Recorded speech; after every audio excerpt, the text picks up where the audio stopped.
When US and Israel declared war on Iran on 28th of February, Benjamin Netanyahu's office released a picture of him with a book titled Allies at War on his desk. Nearly 4 months later, Netanyahu's war in Lebanon has become Trump's biggest problem. Iran's so-called axis of resistance remains ideologically aligned and intact, but at the same time, signs of strain are becoming more visible between Benjamin Netanyahu and Donald Trump. Hours after Israeli Prime Minister refused to withdraw troops from Lebanon, US President said he gets problems solved real fast, including with Netanyahu. The Israeli Prime Minister Benjamin Netanyahu said his forces are not leaving Lebanon. That is a sticking point. Who did he tell that to you? He said it publicly in Israel. Well, we're going to take a look at it. Well, what would you do to make sure that he doesn't? Well, I'm not going to tell you what I'm going to do, but it gets solved. I'm a problem solver. I get problems solved real fast, including with Bibi. Well, US and Iran are officially in a 60-day window to finalize a comprehensive peace deal. Israel will be weeks away from national elections when this window ends. After years of relentless war, Netanyahu will seek reflection and re-election with Hamas still in Gaza, Hezbollah still in Lebanon, and a strengthened Iranian government. Definitely, political stakes are high for Donald Trump as well. US is heading for midterm elections this November. It is also being seen as first referendum of Donald Trump's second presidential stint. Now, there is little support for Iran war within Donald Trump's MAGA support base as well. Failure to finalize a deal with Iran could add to this discontent. Geopolitical interest or political realities, there is a visible divergence between Trump and Netanyahu. Lebanon, it still remains at the center of this misalignment, and both sides are already working to address the issue. We also know that US Central Command has established a monitoring mechanism to provide real-time information about fighting in Lebanon to the White House. Israeli and Lebanese envoys have also returned to the negotiating table in Washington. Both sides have already held 4 rounds of talks since April, but failed to produce a durable ceasefire. Now, if we look into the situation in Lebanon, it remains extremely complex. Hezbollah demands Israeli withdrawal from Lebanon. Israel refuses to retreat, and Iran refuses final deal without end of war on all fronts.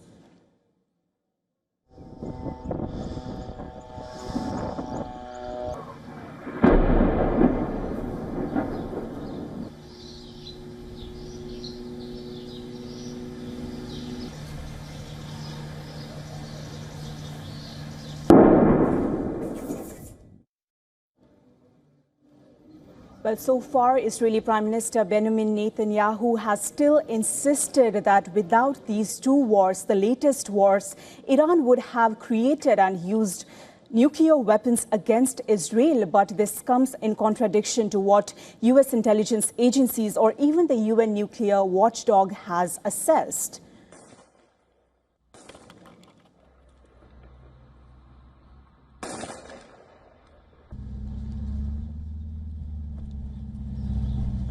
As of now, the Israeli troops are still maintained in southern Lebanon, and Lebanon insists, even Iran insists, that there will be no deal and no conclusion without the troops off ground.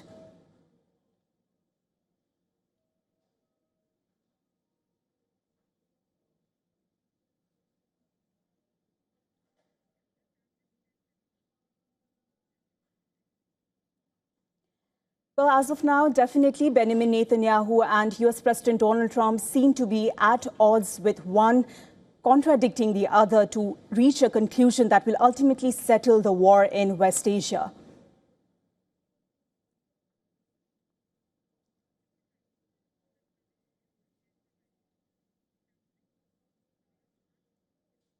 To discuss more, joining me live right now is Heliot Bardal, former director at Israel's National Security Council, joining us on the broadcast from Tel Aviv. Welcome to the broadcast, ma'am. We know that there are 2 men with contradicting opinions. Trump, the man with the peace deal, Netanyahu, the man with troops on the ground. Who do you think will blink first? Not sure I completely agree with that framing. I think for sure there are definitely conflicting points between Netanyahu and Trump, between Israel and the United States at the moment.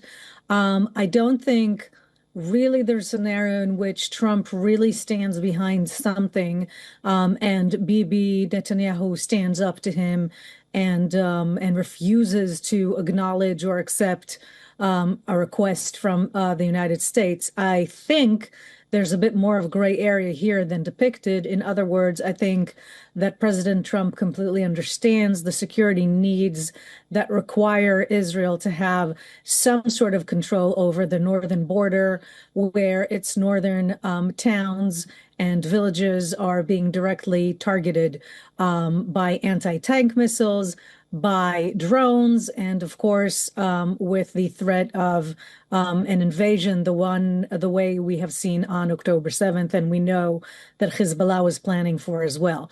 So I believe they will find the formula to square out those differences.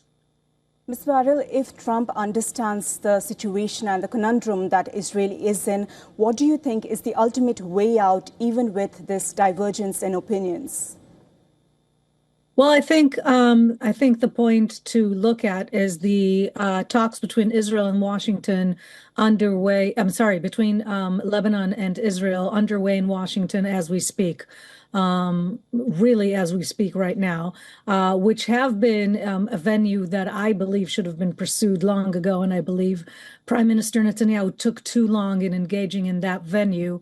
And I feel that if Israel and the government, the legitimate government of Lebanon, find formulations that they agree on to provide Israeli security while respecting Lebanon's security and sovereignty, if those formulations are found in Washington between Israel and the government of Lebanon, then a path forward can be struck as to how to resolve this on the issue of Lebanon, and especially if President Trump is careful to notice that Iran tends to manipulate this situation to its own benefit. So as long as those parameters are there, I think they will find a way forward, despite the fact that I acknowledge it's a very tense situation and a very new situation for Netanyahu and Trump to find themselves in. Ms. Varel, it's also interesting that both the leaders are now staring at elections. Benjamin Netanyahu has the national elections lined up. Trump has the midterms. Do you think the ballot box will shape this wider regional war now? I wonder about the U.S. part of this because I wonder how effective President Trump really is by this midterm election. I have no doubt that he wants to win it. He wants to win everything.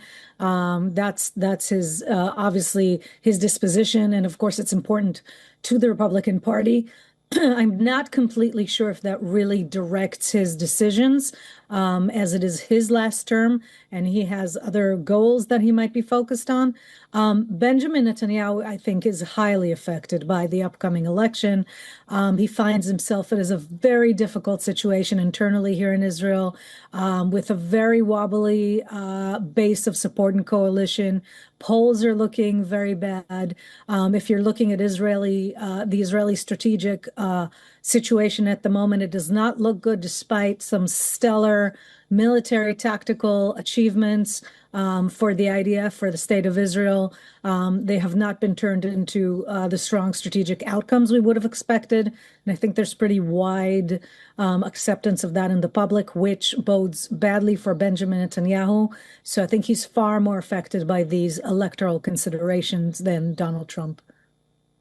Thank you, Ms. Varel, for your insights. It does look like, and we'll have to see that if the 60-day timeline will eventually be different than the previous failed negotiations. Thank you for your time. It's a pleasure having you here.